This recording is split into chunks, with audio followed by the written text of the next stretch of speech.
Fox team coverage of Florence's impact across North Carolina. Steve Harrigan is in Beulahville. Rick Leventhal is standing by with the latest from Leland. But first, we go to Leland Vittert in Chinkapin, North Carolina. Leland?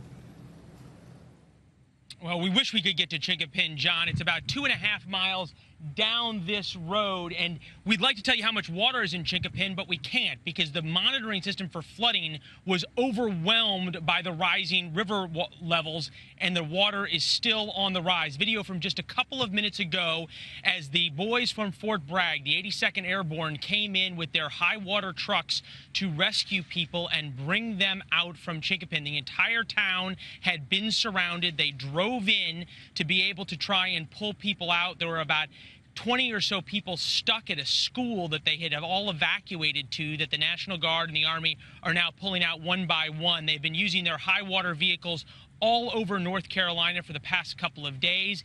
In fact, some people they have had to pull out and then put on life flight helicopters over the past couple of hours. In addition, of course, to the U.S. Army, there are volunteers from around the country, but specifically a lot of guys from North Carolina who have come in, putting their own lives on the line to rescue people. Take a listen to them describe the scene in Chinkapin this afternoon. Everything's gone. Everything's flooded. The whole town of Chinkapin's flooded. You can't tell where you are. We had one guy with us. We did not know where we were or how to get back. It's just total.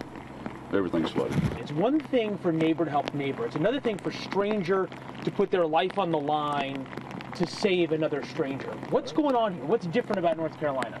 What goes around comes around. You do the right thing for your neighbors.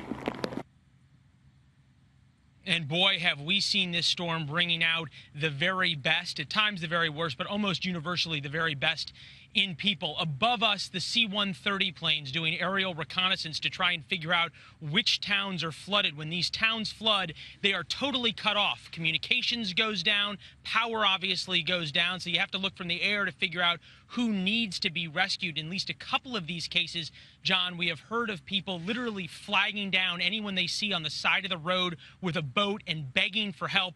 That was the case here, and that's how those families got out this afternoon. John? Wow. Leland Vittert near Chinkapin. Thank you.